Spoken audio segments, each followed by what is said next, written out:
In the tapestry of life, where every thread holds a story, America in black and white emerges as a haven for the voices echoing through the heart of our communities.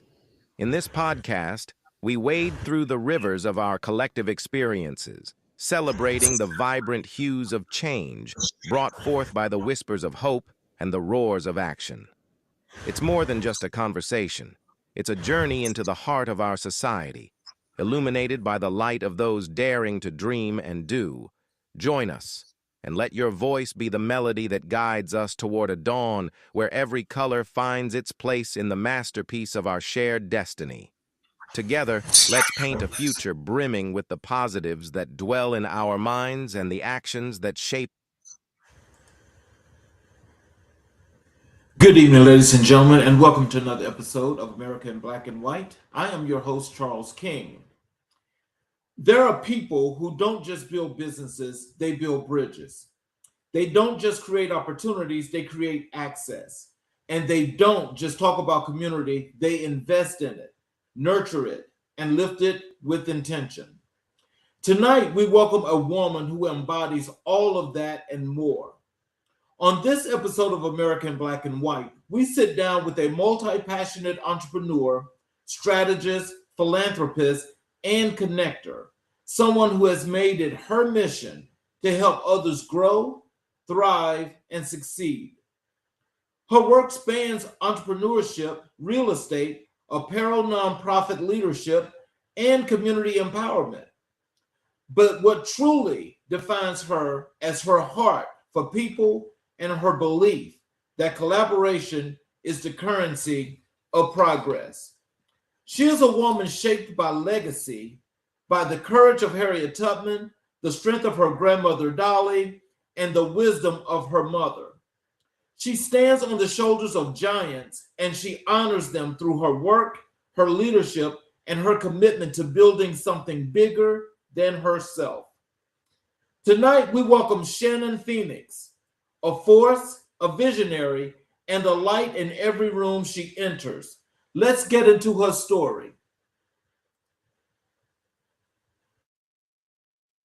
Welcome to the show, young lady. Hello?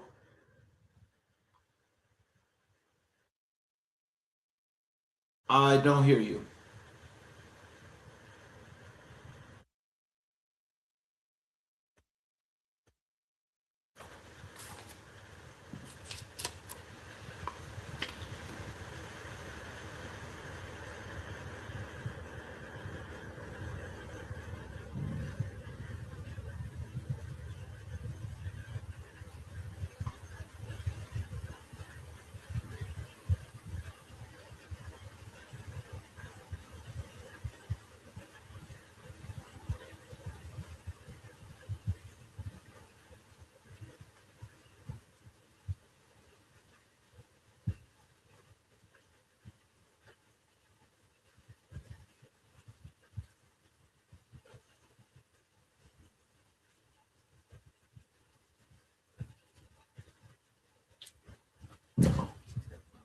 Check your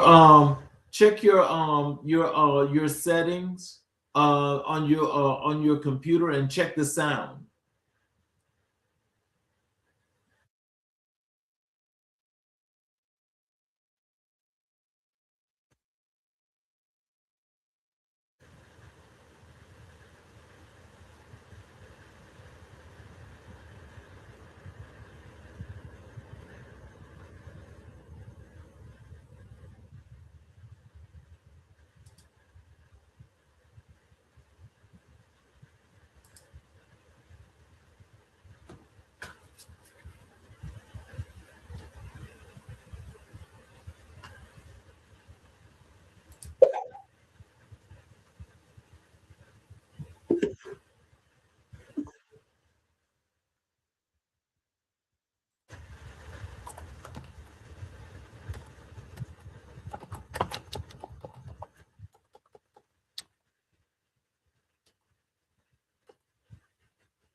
Are you hearing me now? Yes, I can hear you now. Yes, I hear you. Thank you. Can you hear me? I can hear you fine. Yeah. Okay. Alrighty. So again, I welcome you to the show, and I thank you so much, for being here. Is there anything you'd like to say to our audience before we get into the show? Thank you for having me. First, I appreciate the platform. I apologize for the technical difficulties. Everything was working fine. However, that is technology, but with life, you have to go with the flow. So that's what we're going to do here today. Yes, ma'am. I appreciate you so much. And what I'd like to do first is, I'd like to give our audience a chance to get to know more of you, Shannon Phoenix, before you became the person that you are today. So can you tell us, when you think about your childhood, what's the first memory that shaped who you are today? Okay. Um, so it sounds like it's breaking up a bit, and unfortunately I did not hear the question. Okay. So when you think about your childhood, what's the first memory that shaped who you are today? I would have to say morals. Definitely morals. So I was raised in a two-parent household, and I want to make sure that that is known because I heard in the introduction you said the wisdom of my mother, so it's actually the wisdom of my mother and my father, um, because I think that's important, especially in the Black community. A two-parent household is definitely, I wouldn't be who I am today if it was not for my mother and my father. So I think morals. I was taught, I was right and wrong. I was taught right to treat people as I want to be treated.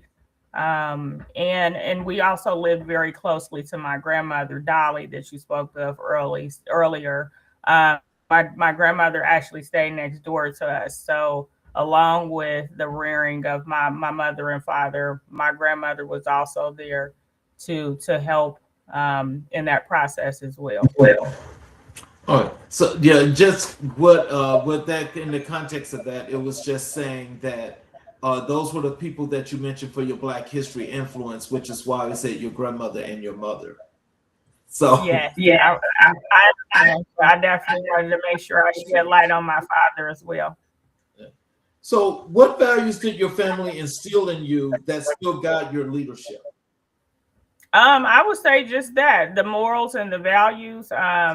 Definitely treating people as I would want to be treated. That is how I walk.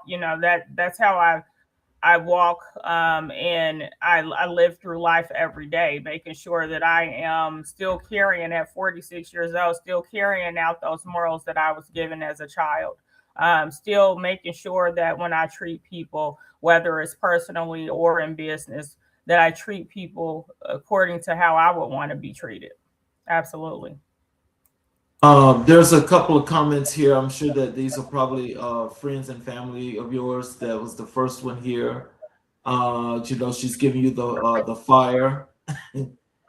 And here's one here, Doodle Daddle saying hi. Hi, I don't Um, know who that is. Hi, Doodle Daddle. um, Wait a minute. See, some of these folk here, we've got a lot of, what do you want to call them? We got some hecklers here. Okay, that's And okay. so, yeah, I refuse to put that on the screen. There's, okay, there's some person saying that they could hear us. And just a lot of comments that popped up in here already. Um, this person says Bible, Elah, Quran, Allah. Uh, Comes from, I don't know who that is either, but welcome to the show. There's another one here that's saying hi to you. Hello. And here is Okay. Okay. I was talking about the volume, and this is another person saying that they didn't hear us either. So we got that fixed. When did you first realize you had a heart for people and connection? I would have to say, just being transparent, I think that probably started. So just going back a little bit, I have a degree in computer networking. Well, I always felt that I was very technically heavy. Um, I think as I started to grow out throughout my career and really still, tapping into my education as I pursue my bachelor and also my master's degree, I really started towards human resources. Um, and I think during that time, that's when I started having more of a heart for people because human resources absolutely is in the people business. So I think I always instilled in me. But as I, pursued my career and just being a life learner, I really was able to tap into that. And so, as you mentioned, with the human resources part, and with your caring for people, can you tell us, with the morals that were instilled in you, how did that play as you got into human resources and connecting more and more with people? I would definitely have to say, really understanding and listening to people. Most of the time, with people, there may be a misunderstanding, but if you stop and listen for a bit, you will really be able to. Most of the time, you'll be able to something that they say will resonate with you. Just listening, being able to listen and hear what the other person is saying. So I did a lot of employee relations investigations in my time in my human resources career, and you would find, in those investigations, you would find, talking to people and really understanding what the issue was. You really got to hear the other person and really understand, some of the background or the quote unquote issue, if you will. And most of the time, it was an underlying issue or a problem that no one addressed. Some of the times, it went all the way back to childhood, but it was showing up in their career. So I think just being able to be a listening ear for sure. So, what was young Shannon like? Curious, bold, quiet, observant? I would say a little bit of all of those. I had two older brothers, so my brothers may be on here now, but my middle brother coined me as Little Big Sister. So I think always a little, obviously bold, probably a bit bossy. I think definitely. I think I was a leader, even though I was the youngest. I think that was definitely instilled in me, but I think that I displayed that I had that aura about myself. Um, and I think that my parents must have seen that because um, I think they, really supported me on my journey throughout life and letting me know that I am a leader and letting me know that I am definitely exactly who I think I am. So I think very much so confident, bold. I would say definitely a good person. I think I was a bit quiet just because I didn't know, I think as a child, you're still trying to learn and figure out who you are. But I think around family, I was definitely talkative. My grandmother absolutely probably, well, not probably, I know she said this girl is talking my head off. So,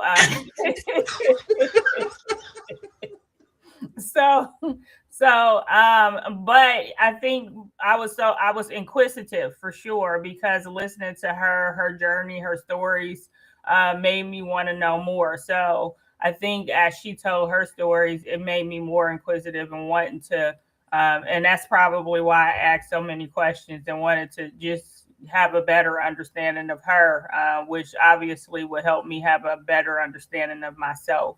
So I think very smart.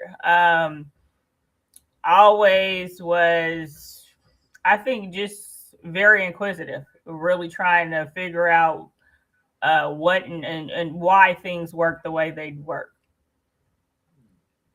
Who was the first person to tell you that you were meant for something bigger?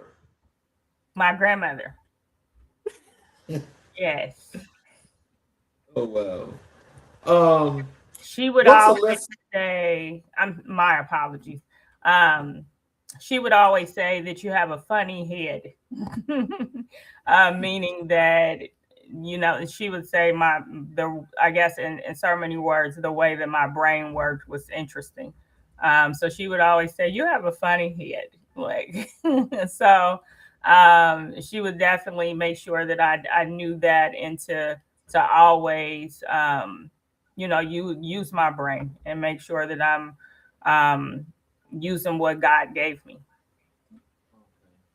There's a comment here from DPROCK A513 says I'm listening. That's my brother. Okay. That's my oldest brother. Okay. So what's a lesson from your early life that you still carry with you? I would have to say a lesson from my younger life. Um, it's so many. I would say just, going through life. If I had to have a conversation with my younger self, it would definitely be to be confident. I think as a younger woman, I did not really tap into the confidence that I have now. Um, if I could talk to the younger Shannon, I would definitely tell her that you have everything that you need right at your fingertips. So I would have to say, I mean, just thinking back through all of the numerous stories, I would have to say, be confident. So, how did your upbringing influence the way you approach business and relationships? And I think the greatness about this question is that people are gonna get to hear, the wonderful things that you're doing because you're definitely, the person that works in the community. How did that? I think the sound went out a bit. Can you repeat that question? I'm sorry, I didn't hear the last part of it. How did your upbringing influence the way you approach business and relationships? I would have to say, um, just the morals and values. The bottom line is treat people as you would want to be treated. That's, personally and in business. If I, you know, just in business, if I'm, getting ready to complete a project or something for a client, I always put myself in their shoes and try to understand what I would want out of that project and how I would want to be treated, from a business perspective. So, and then just personally, I'm always, I think I'm a person with, I continue to carry out those morals and values. I have long lasting relationships.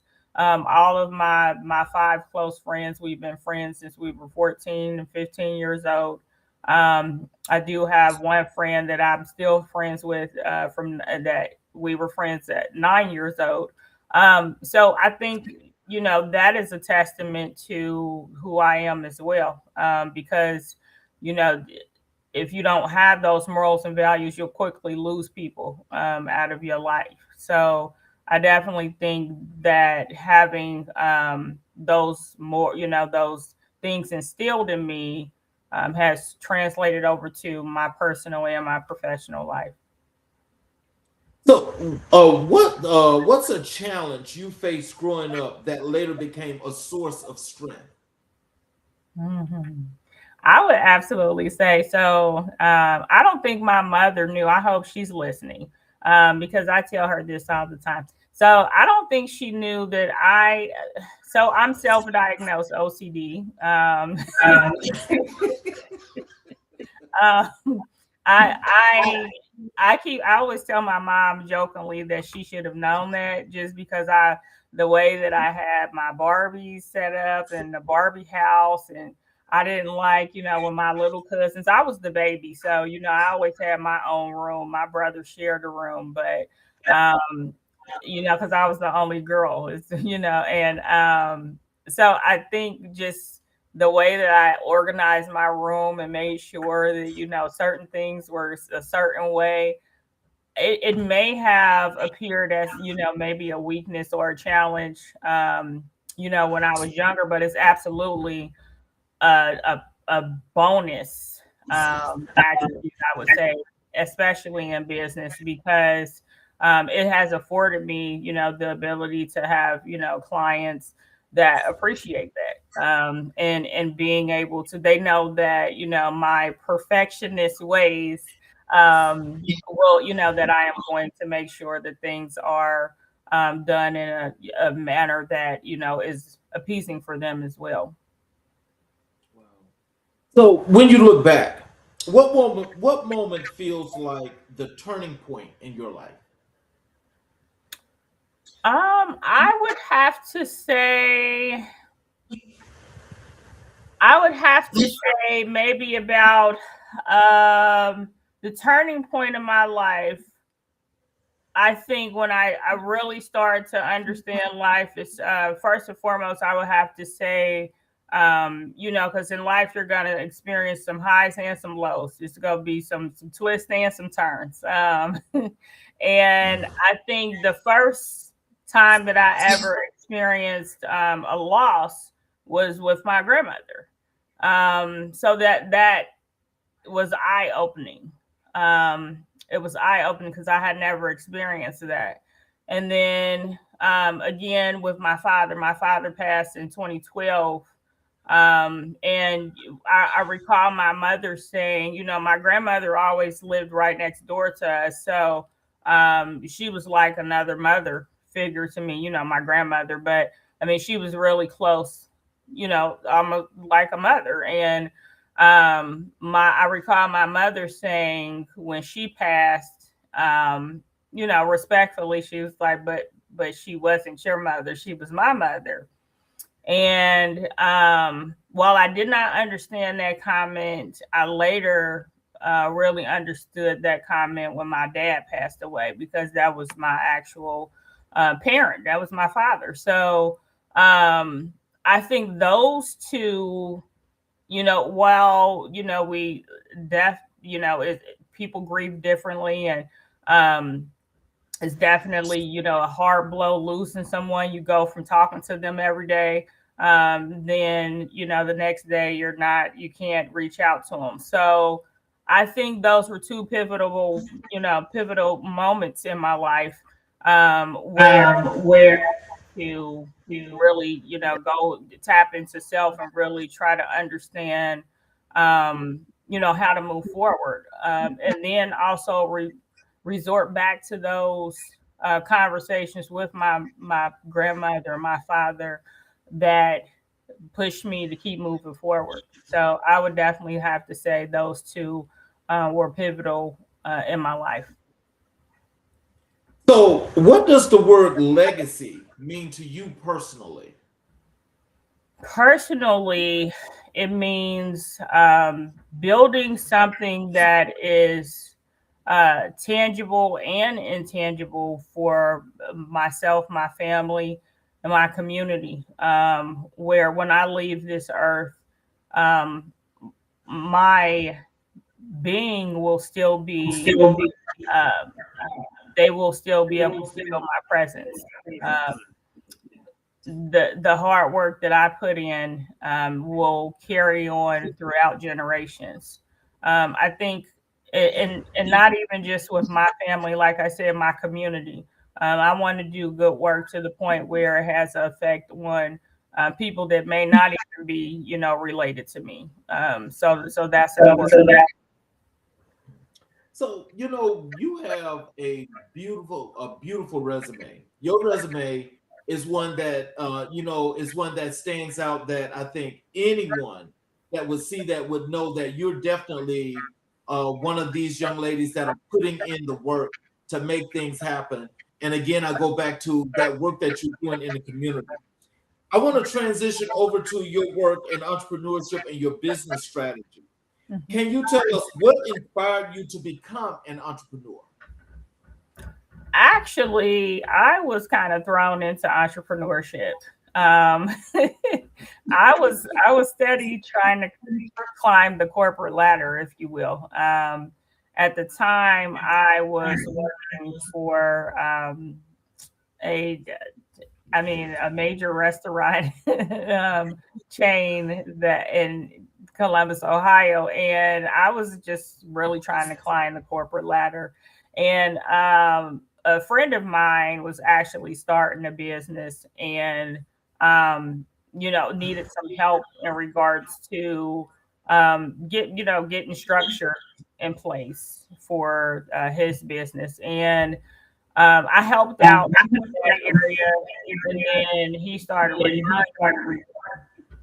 So at that point, I said, okay, well, maybe I have a business on my hands, but I never was looking to be an entrepreneur, if I have to be honest. It kind of fell in my lap, and I'm so glad, because I believe that we are creators, and we are put here to create, and entrepreneurship allows for me to tap into that. So, when you got into entrepreneurship, can you tell us how did that transcend over to your work in the community? Were they always mutually exclusive, or how did that work?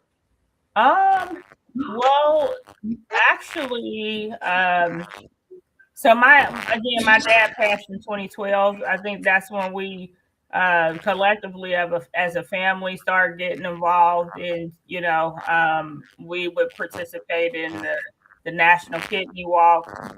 And I think that's where the philanthropy started coming into play, if I have to be honest.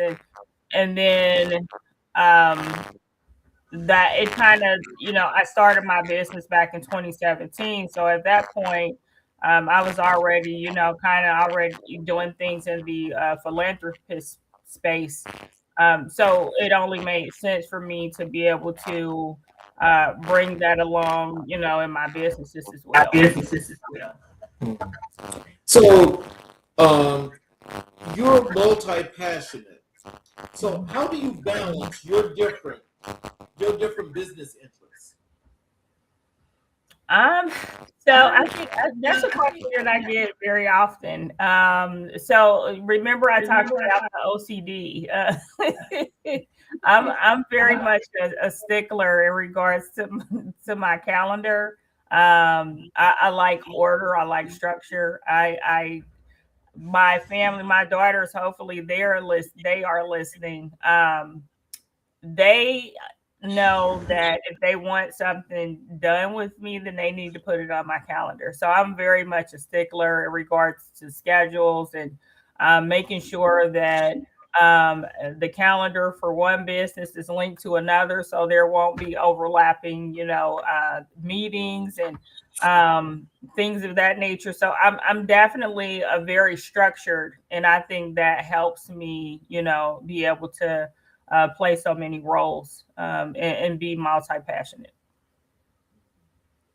So, what's the biggest misconception people have about entrepreneurship?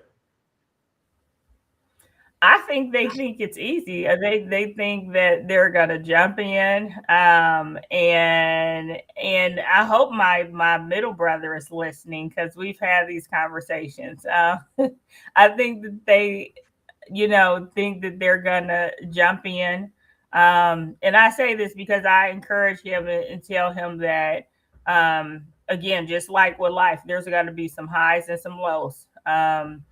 I believe when people go and get the LLC or whatever corporation that they file for, I think the next day they believe that they're going to just get a client and everything's going to be great. No, that's not how it goes.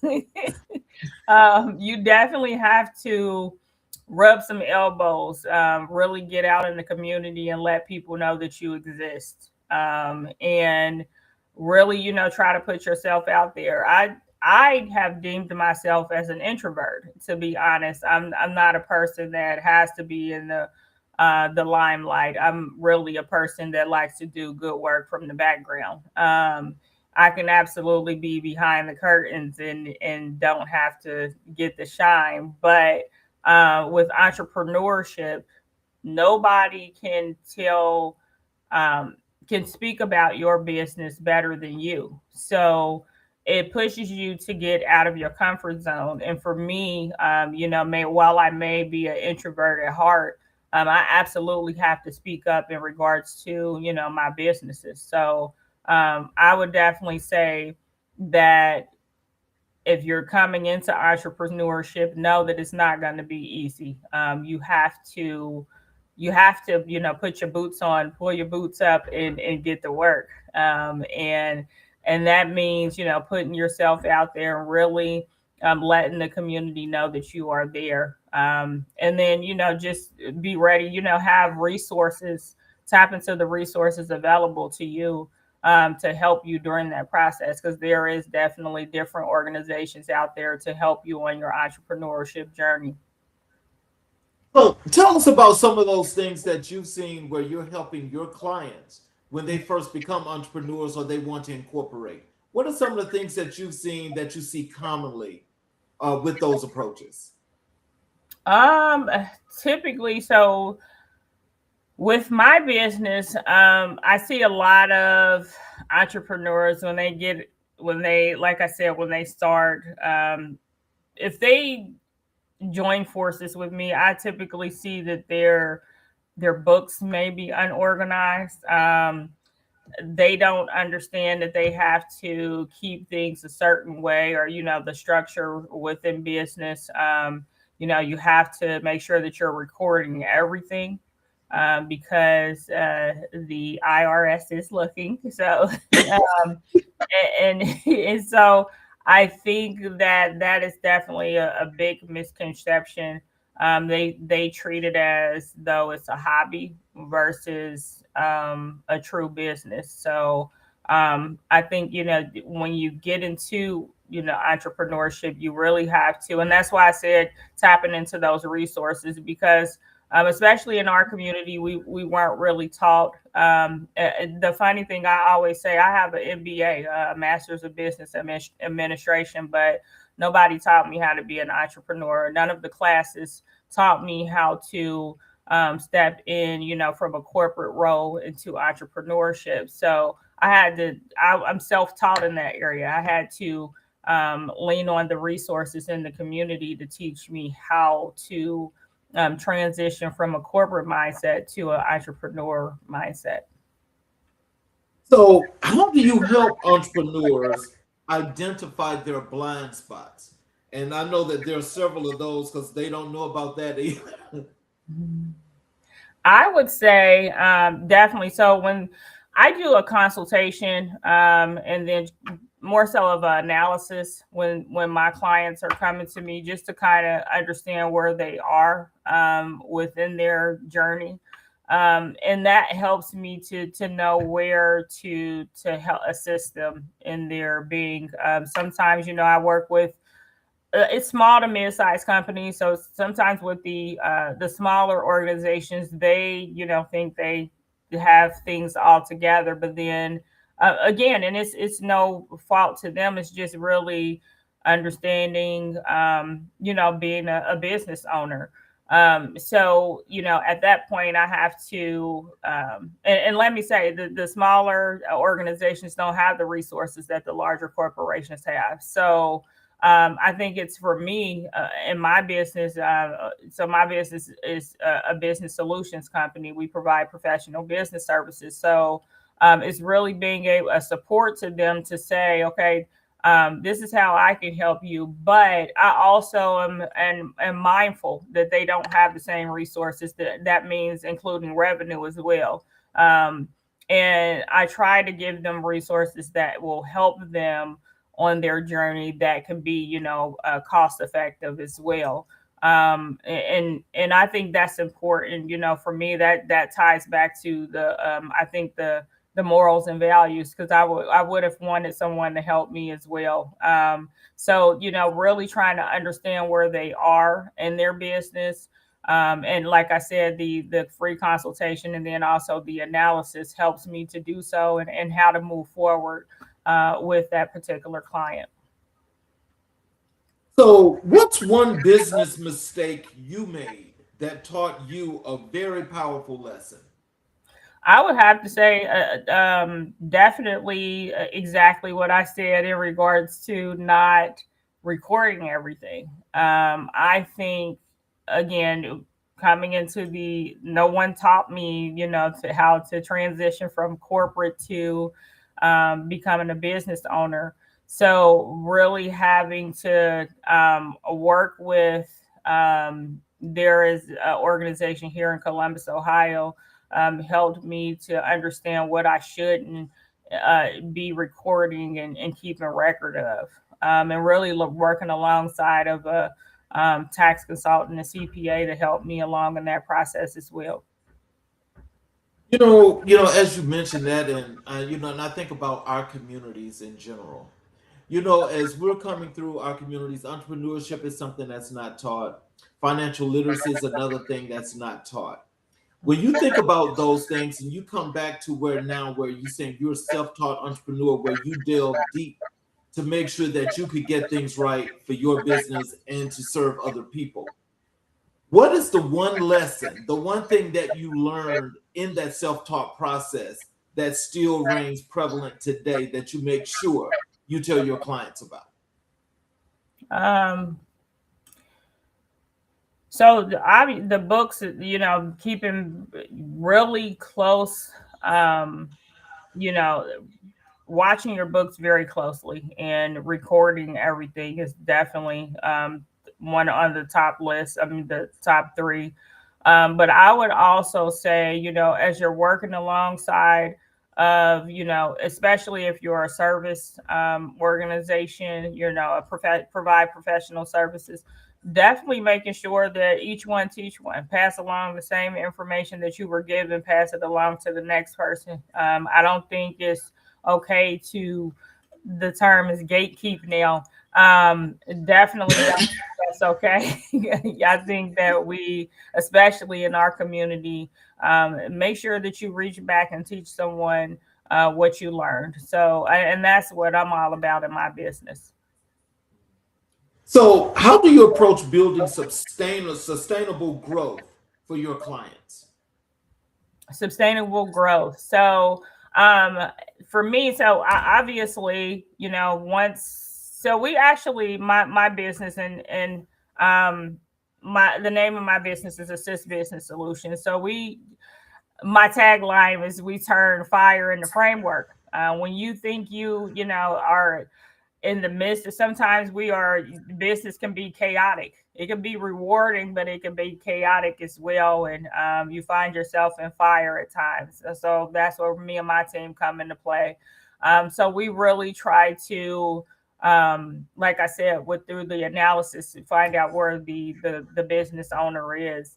But we work with our businesses in three sectors. So that's business, foundation, really helping with operations management, back office support, making sure that they have a solid foundation. But then we go to the next stage, which is business elevation. So at that point, while in the first step, I'm sorry, we are helping, from an HR perspective. But that second phase is really the growth solutions, where we're able to now say, okay, so what is your goal? Are you looking to grow? And if so, let's come up with some solutions to get you there. Is it adding, additional staff to be able to move you forward? Or is there adding a new location? So we look at those things, especially from an HR perspective, an HR lens, making sure that you have all of the different players in place to help you along in this growth process.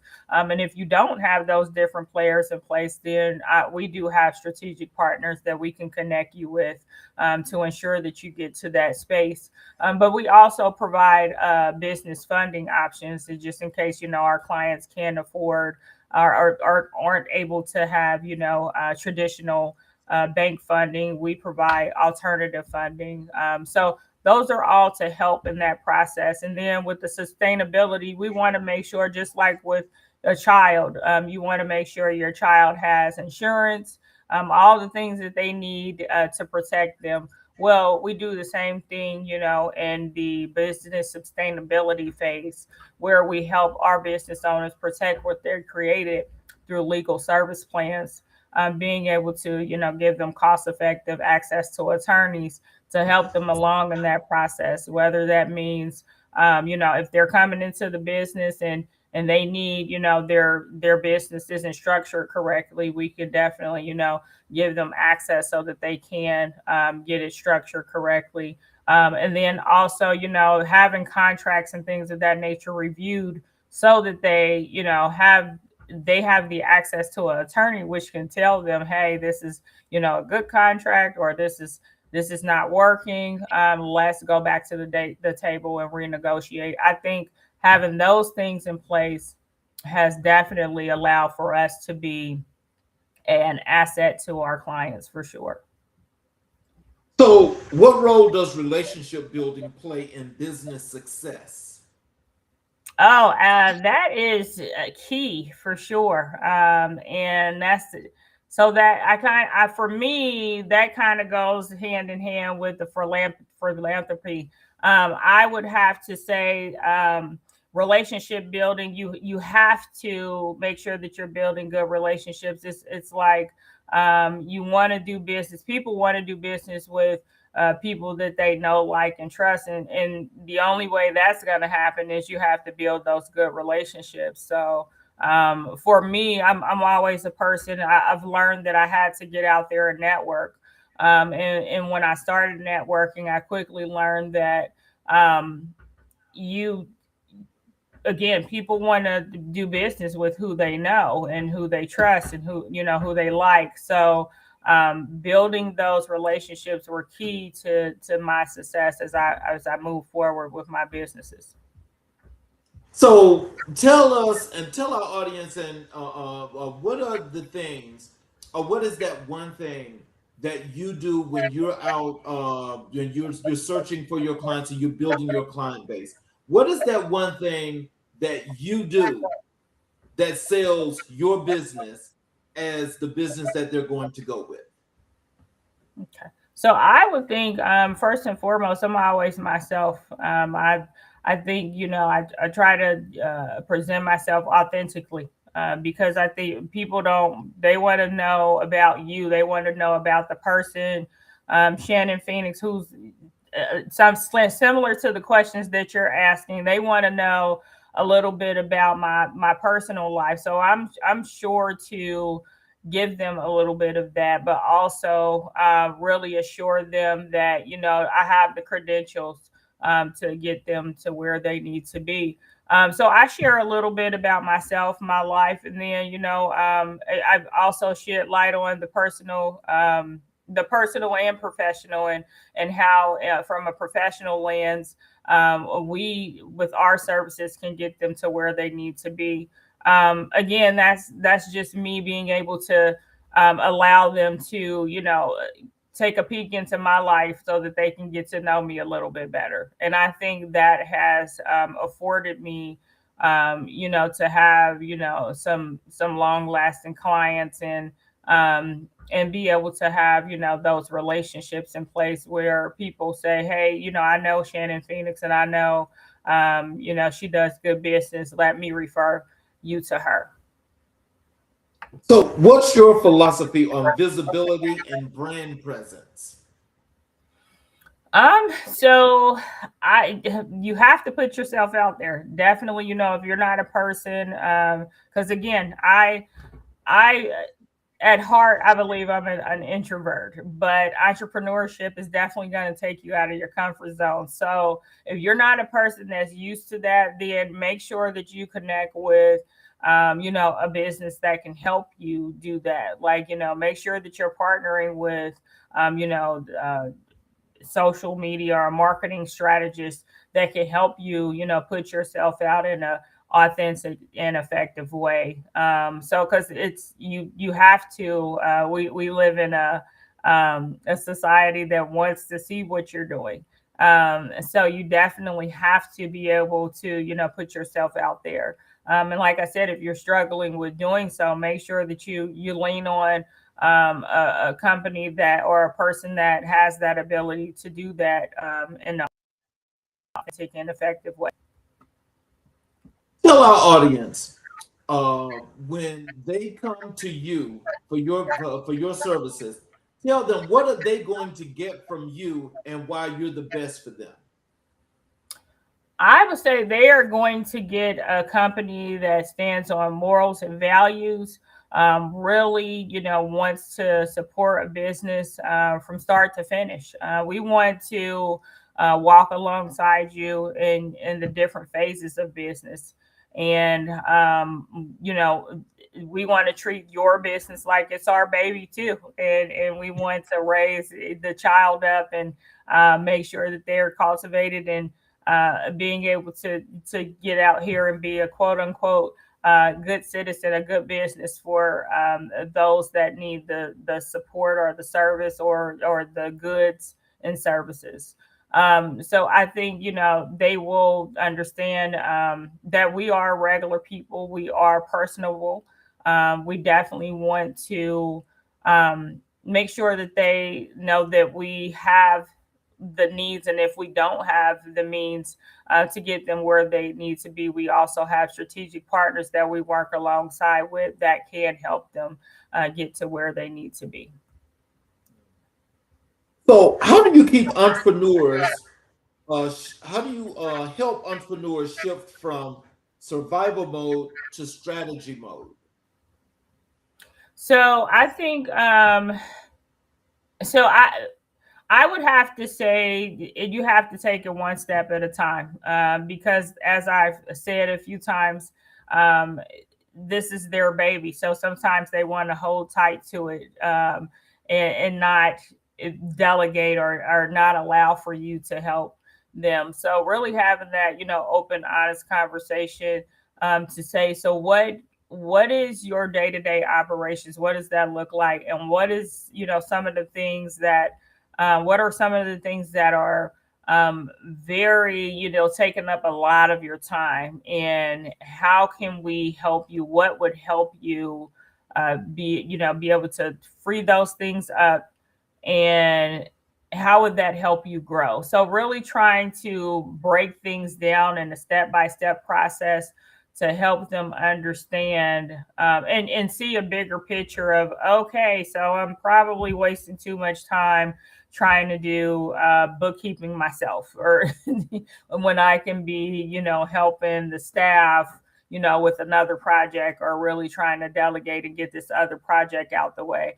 So I think really helping them break things down into sectors allows for us to, then they can see, the smaller picture, and then, see so they can, try to delegate and move forward to the bigger picture. What's one thing every new entrepreneur should prioritize from day one? I would say time management. I So what I've seen and with helping, my clients, and then also myself, transitioning from corporate to being a business owner. When you're in corporate, your day is already kind of laid out for you, if you will. You kind of know what tasks to tackle. But as a business owner, you don't really know exactly what you should be doing. It's kind of like you're just trying things out and seeing how it, it flows. But I would say, from a time management standpoint, really setting and, breaking down the task of what you have in front of you and time blocks, because that's going to ensure that you are focused on, you're given a little bit of time to each task. So I would definitely say time management. I see so many entrepreneurs, they are not doing that. They're just like going throughout their day. They're 5 minutes working on this and 5 minutes working on that, but nothing's getting complete because they're all over the place. Let's move over to your work in philanthropy and your community impact. What does philanthropy mean to you beyond financial giving? A helping hand. So we all need a helping hand at some point in life.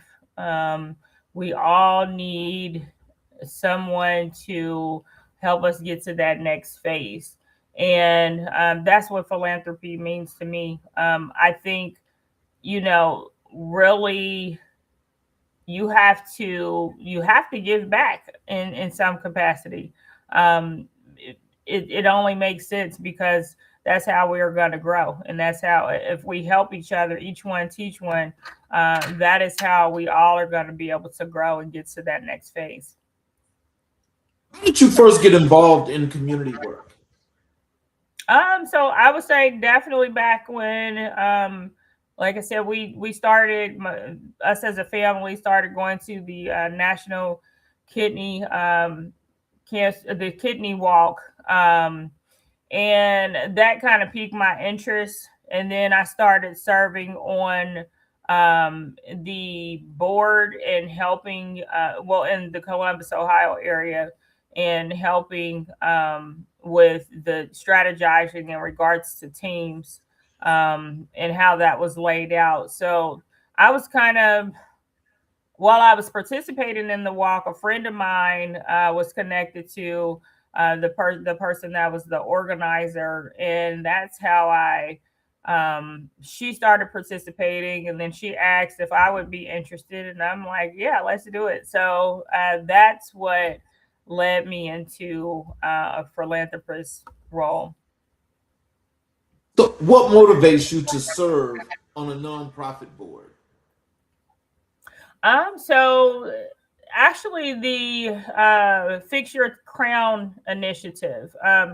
The CEO is actually a friend of mine that I went to high school with. And while, we didn't stay in touch, we've always remained, connected via social media. And I think just seeing her and her journey, and what she's trying to do in the community, bringing mothers and daughters closer. Her first focus is really to pour into the mothers and daughters in the family, but then broaden the reach with the entire family. So because I'm a mother of two daughters, that resonated with me. And I know the challenge with raising daughters at times. And so I wanted to be a part of that because, especially as my daughters are adults now, now I'm having conversations with them from a, adult lens.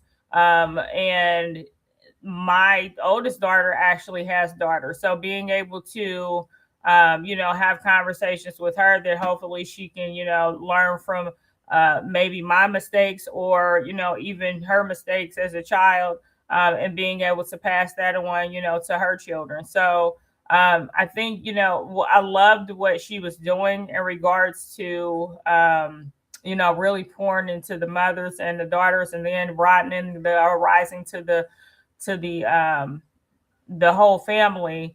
That resonated for me because it's personal for me. And I definitely wanted to be a part of that. While my daughters are adults now, I'm still they're teaching me and I'm teaching them. It's a never ending process. And if we can, collectively come together as a community and, have these conversations and be able to help people grow, learn and grow, then I think I felt like that's what I needed to happen. So I wanted to be a part of that. So, what's a community moment that touched you deeply? A community moment that touched me deeply. Um, I would have to say, I would have to say, I think so. We had a for my dad. We have a foundation for my father, the Frank Phoenix Foundation, and we had a fishing day. My dad liked to fish, and so just to see the amount of people that came out, an organization that he was involved with. Unfortunately, they couldn't attend, but they definitely, reached out to show their support of my dad, even though my dad has been deceased for, at that time over a decade. They still, wanted to pay, homage to him and his journey. So I think for me that really, obviously that was near and dear to my heart because that's my father. But also just to see people come together and really try to build on this cause. So, how do you identify the needs of a community before stepping in to help? So, well, I would have to say just with, I know with the Frank Phoenix Foundation, so my dad was a recovering alcoholic. I believe he was clean about between 15 and 20 years prior to him passing. And for me, I honestly, just being transparent, did not know how involved my dad was in the community until, I always knew that he was still, involved. He would still go to his meetings and things like that. But I didn't know how much of an impact he made in that community until, his repast, the day of his funeral. And, a few people stood up and told how he impacted their lives. So it only made sense for me to be able to carry on my dad's legacy. But I also know that, men are needed in the household. I'm a product of that. And, if my dad would have not been in the household, then there wouldn't absolutely be no Shannon Phoenix at all.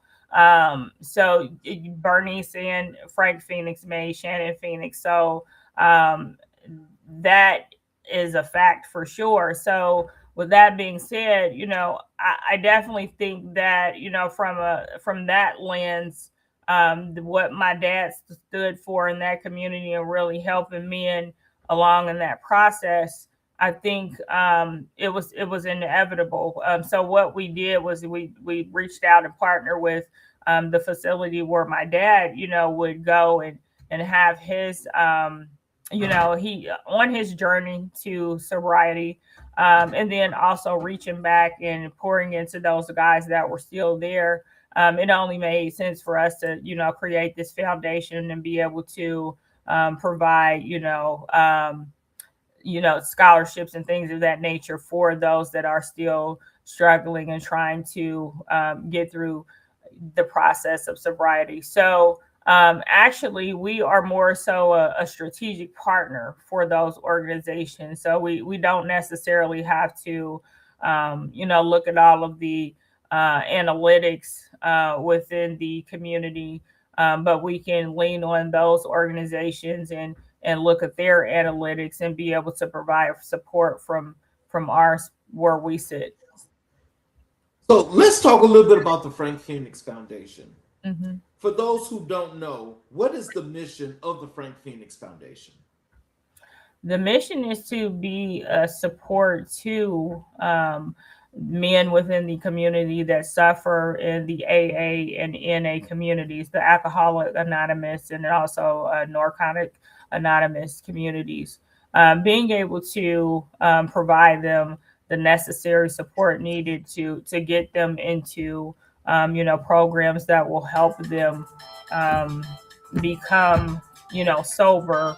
And I apologize, help them become sober on that journey, and then also help them with your day-to-day needs on that journey. A lot of those individuals experience hardships in regards to maybe they lost housing during that time, or maybe they lost their driver's license, or things that may be deemed as even the smaller things, quote unquote, like your driver's license, or not having maybe access to the public transportation. Maybe they need bus tokens or things of that nature to get them, or toiletries, things of that nature.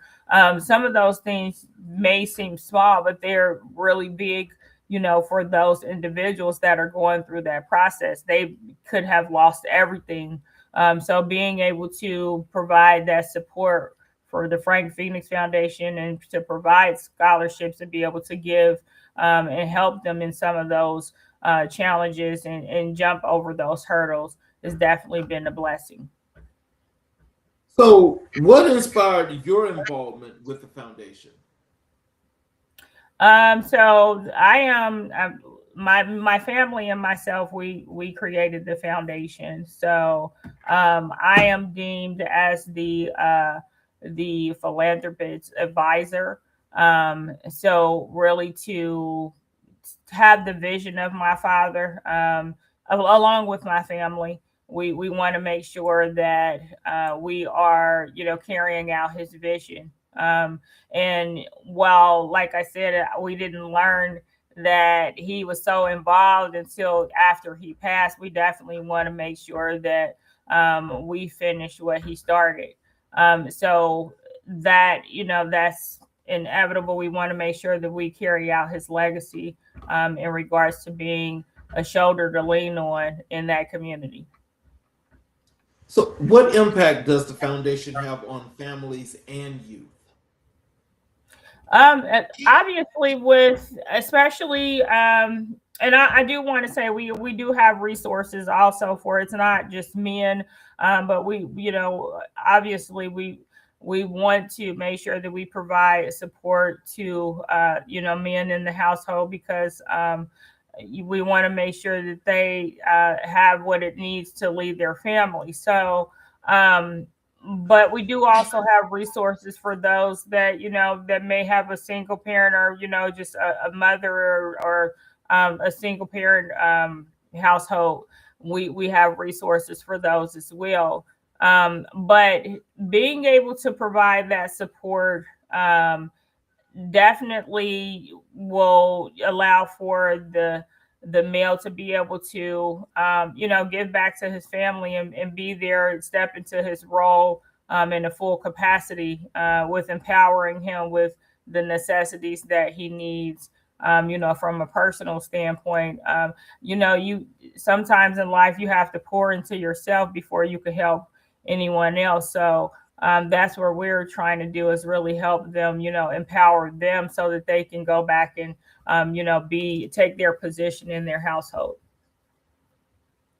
So, what's a moment within the foundation's work that moved you personally?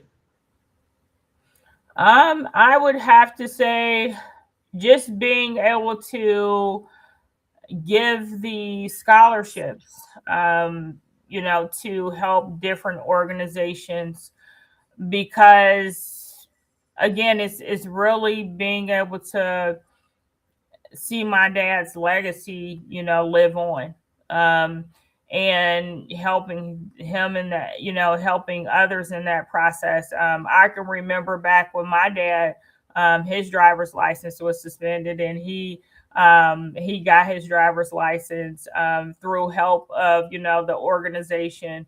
And then he became a public transportation, well, it was a transit coach. Let me make sure I say that correctly, because he did not like the term bus driver. So a transit coach. So that afforded him to do that for many years. But again, just looking back, my dad wasn't always who he needed to be within our household because he struggled with alcoholism. So the fact that we are able to, take what we experience and be able to pour it into this foundation and give back to families, so that they can be a stronger unit, then I think that's, with that being said, I think we've done a pretty well in regards to living out his legacy. So, how does the foundation honor the legacy of Frank Phoenix?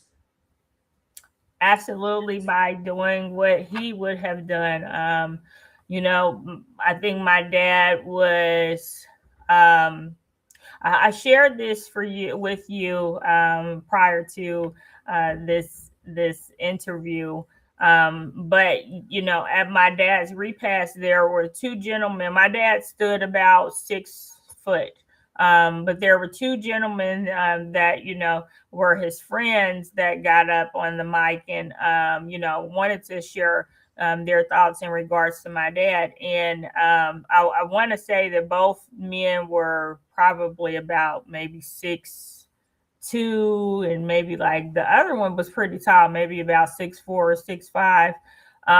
But the one stood out for me. The one that was like about 6'5".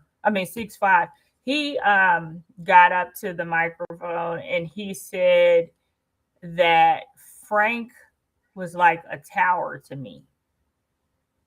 Oh, wow.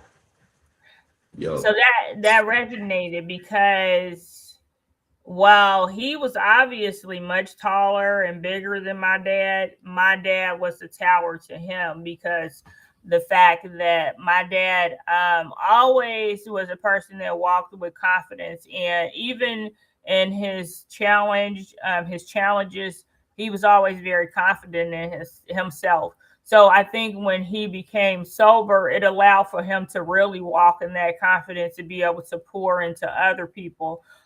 So when he said Frank was a tower, what I equate that to was he was a fixed structure that was unmovable, and that stood above other structures. But he was there for others to lean on. And so that is what we want to embody here in the Frank Phoenix Foundation. We want to make sure that we're that fixed structure. When people need support and they need someone to lean on, then we are there to help them out and continue to be the tower in the community. I've got 4 comments here in the chat for you, and if you want to respond to these, you can. Here is one that's on the screen there. She gave you 100s. And we have this one here where you got some hearts. That's my sister. Okay. And we have this one here. Says, Shannon, you're doing great work. Thank you, Corey. That's my accountability partner. Okay. And this last one here is from your brother here. It says facts. Thank you. Shout out to my brother. That's my big brother. He's always there for me to lean on. And shout out to my other brother. They are young towers in my life. So let's we discussed that we do Black History 365. And I ask you, who were the most influential people or persons in your life and career? You told me Harriet Tubman, your grandmother, and your mother. So let's talk about Harriet Tubman first. What about her courage speaks to you the most? And I want to say, because it's probably cliche, and I'm sure that there is definitely a lot of different, individuals that I could have named. But for me, she embodied for me, I'm solution driven. So I think that she absolutely was solution driven, to say, hey, well, we may not go this way, but we're going to go another way to get to where we need to go. So that is absolutely me, from a personal perspective, and then also from a business perspective. So, how does Harriet Tubman's leadership influence the way you lead today? So I would have to say I'm always looking for ways to get to the root of the problem first and foremost, but then also find a solution. Okay, now we understand, how we got here, but let's try to find a solution to move us forward. And let's find, different routes to get us there. Let's have a plan A, B, and C. So I think that's absolutely what I try to do within business. So, what lessons from Harriet Tubman do you apply in your own business and community work? I would have to say, definitely not. I'm not giving up. I'm gonna find another route. And even from a personal perspective, I think I'm a pretty positive individual. With life, it throws you curveballs, and you sometimes, it's like I said, it's some highs and lows, but I'm never a person that's gonna lay down and just sit there and cry. I'm gonna keep moving forward, regardless of if it hurts, or if it's, a challenge. I'm gonna push through. So I think I embody that from a personal perspective, and then also with business. I with a part of the reason why I do have strategic partnerships is because I may not have all of the answers, but I'm going to get you to a person. I'm going to connect you with a person or a business that can help you find that solution. So I think that comes along with having, those different routes, being able to take those different routes to get you to the destination. So, tell us about your grandmother, Dolly. What made her so influential in your life? Um, so she, okay, so I don't want to start crying, okay? So she, Dolly Mobley. So I didn't have any sisters, obviously, and she, when my mom and dad were working, and then my brothers were like probably, doing like after school programs or things of that nature, then somebody had to watch Shannon. So she got stuck with the job of watching watching this little girl that talked her head off. So I think it was the fact that she poured into me. Like, she told me stories about her life, and she played. When I think about my grandmother, I was 10 years old and she was 70, and I didn't realize that she was that, much older at the time, because I was taking her up. We lived in an area that had like a mountain next to the apartment complex, and we would, I think I had a school project where I had to go and pick some rocks or find, like it was, uh, they were trying to teach us about quartz and, the different rocks. And so me and my grandmother actually climbed this mountain.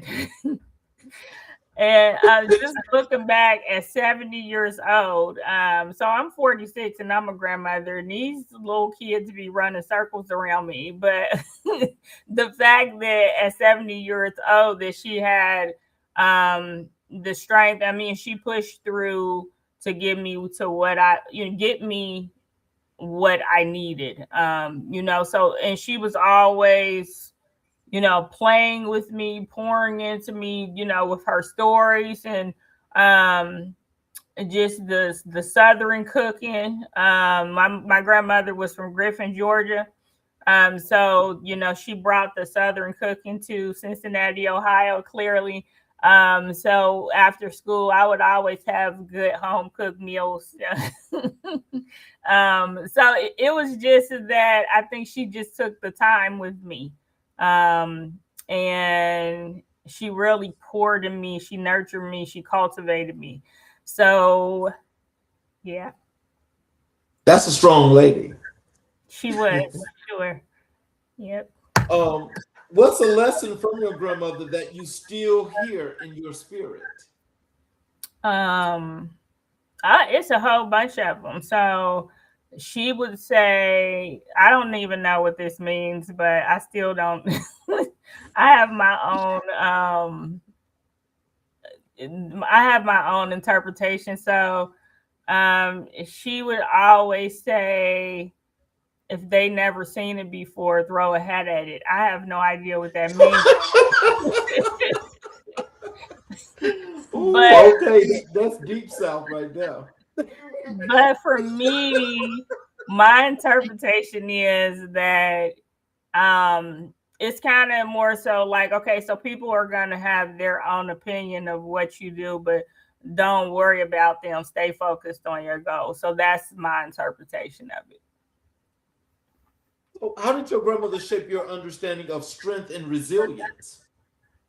Because she raised 4 children on her own. Her husband passed when my aunt was 5 years old from, I believe, throat cancer.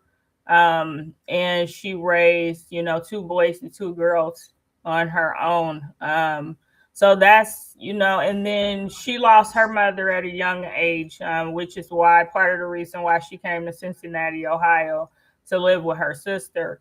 So I don't feel as though she, really got all of the nurturing and cultivating that she needed as a child, just because, her mother and her father passed at such young, age, such a young age. But the fact that she was able to turn that around and pour into her kids and her grandkids, she absolutely stood for strength. Your mother is also one of your greatest influences. Yeah. What did she teach you about purpose? I would say she. So my mother is obviously an extension of my grandmother. Dolly Mobley was her mother. So she. I think my mother, she showed a lot of resilience in regards to I recall, one time we were on and Mom, I don't know if you're listening, but I'm gonna share this story because they need to know. I think, we were on public assistance and trying to balance the household. We're at a time where, the my parents weren't making a lot of money, but and then the male couldn't be in the household. So my mom was, I mean, if they wanted government assistance, then you couldn't have the man in the household. Which is a way to divide the family, but that's another conversation. However, I think my mom said, well, forget the system. I'm gonna go and work 2 and 3 jobs, and me and your dad go have to work these jobs to make sure that we move this family forward. So, I think my mom absolutely um, displayed resilience from that standpoint. Well, I once heard, actually at my mother's best friend's funeral, her son got up there and said that while his father was the head, my mother was the neck. My mother absolutely was the neck in our household. My dad was the head, but my mother made sure that he had a steady structure so his head could be on straight. So I definitely commend my mother from that aspect. She always had while my dad was struggling with alcoholism, she always had the steady mind to be able to lead her kids forward as well as stand by her husband. So, what's something your mother said that you still live by? You got to roll with the punches. she that's one of her sayings. You got to roll with the. She got a lot of sayings. She got it's. I wish my daughter was on here because she know all of them. But you got to roll with the punches. I would say is number one. And that means, it's going to be some highs and lows in life, but you got to keep pushing forward. So that definitely resonates with me, and that's one that I'll always keep in my memory bank. So, how do these three women, Harriet, your grandmother, and your mother, connect in your story? I think I embody all three of them. I would have to say, like I said, with Harriet, obviously the solution driven individual, and then with my granny, just I think, well, now everything that she poured into me, I've worked hard to try to pour into my children, and then now that I'm a grandmother, I'm resorting back and just thinking through, some of those times where she was, stood beside me, and I'm working to be that for my grandchildren. So being that strong structure in their life, and then with my mother, just making sure that I'm moving forward. You know, it's like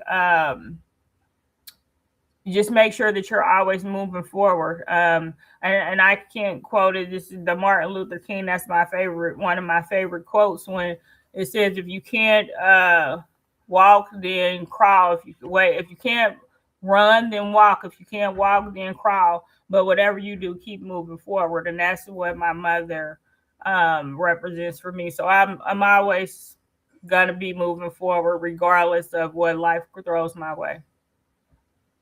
So, how do you honor their legacy through your work? I think with my attempt to be, a good person, making sure that I'm holding up the morals and values that they taught me. Definitely, making sure that I'm treating people how I want to be treated. Oh, so I got quite a few chats here for you. There's one here on the screen. Beyond proud of all you continue to do, Mr. Frank is proud. Thank you, sister. And we have this one here. Peace and blessings here listening. Thank you. And she also says at DP Rocka, there's all of the emojis, the music, the peace sign, the prayers, the muscle. Okay. So my brother made a friend in the chat. It looks like.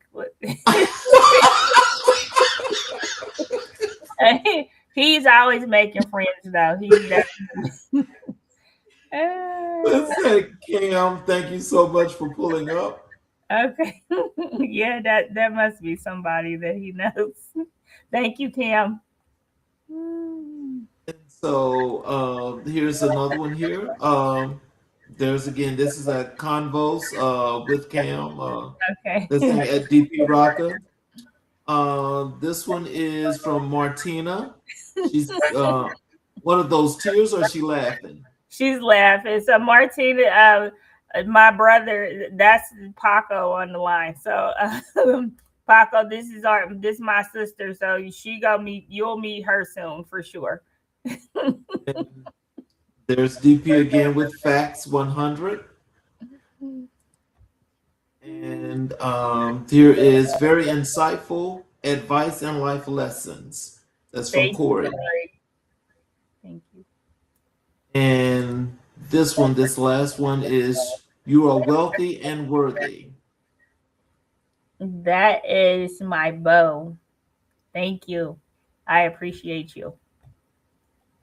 So I want to ask you about your vision, purpose, and future. What does success look like for you at this stage of your life?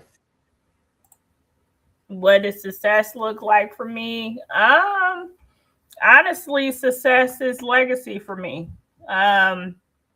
There is really not a lot that I want, but I need to fulfill my legacy. I need to be able to pass along the things that were instilled into me, so that when I leave this earth, my family and then also my community can carry on what my path in life. what I left. What's a dream you haven't shared publicly yet? What's a dream I haven't shared publicly? I want to fly a plane. Actually, Oh wow, I know really? that's it. I know. I definitely have not shared that, but I would love to fly a plane. I know So that's so random. what's next for you as an entrepreneur and community leader? What's next? I don't know. I don't know what the future holds. I know that I am going to continue to move forward in all spaces. So I do have some projects in the making that I'm looking forward to. I feel like it's going to be life changing for a lot of people. But I'm really just working in the backgrounds right now to really see how that looks. But I know that whatever I do is going to impact a lot of people, a lot of generations. And so when I leave here, they will remember my name. They will remember Shannon Phoenix. They will remember Frank Phoenix, and they will know that Dolly Mobley was here. What impact do you hope to leave on the people you serve? Um, just be good to each other. Um, I would probably say, what is it?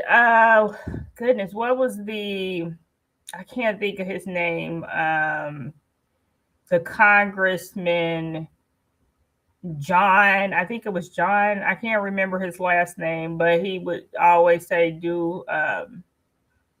or is it bad trouble or good trouble or something? That's John Lewis. John Lewis. Okay. I was drawing a blank. So absolutely, I think that is, one of the things I want to live by. I want to make sure that if I'm gonna get in trouble, it's going to be good trouble. So it's going to be something that impacts generations to come. Final question for you. When people speak your name years from now, what do you hope they say? I would hope that they say that I am exactly what my name represents. So, um, Phoenix is, obviously the Phoenix bird. It burns itself up and it comes back for more. That's absolutely life. Like I said, it's highs and lows. It's twists and turns. It's some turbulences, but you have to keep going and coming back for more. So when they tell my story, I hope that they tell, yes, she has some highs, she has some lows, but she never gave up. One of my favorite quotes is a Chinese proverb, fall down 7, stand up 8. So I always push forward. So, in closing, what are some words of wisdom and encouragement you'd like to leave for our audience? Tell them how to connect with you via your social media, your website, some of your services. What are those things that you like for people to know? Absolutely. So you can actually link with me at iamshannonphoenix.com. iamshannonphoenix.com. I'll make sure that can I put it in the chat? You should be able to. Okay. Okay.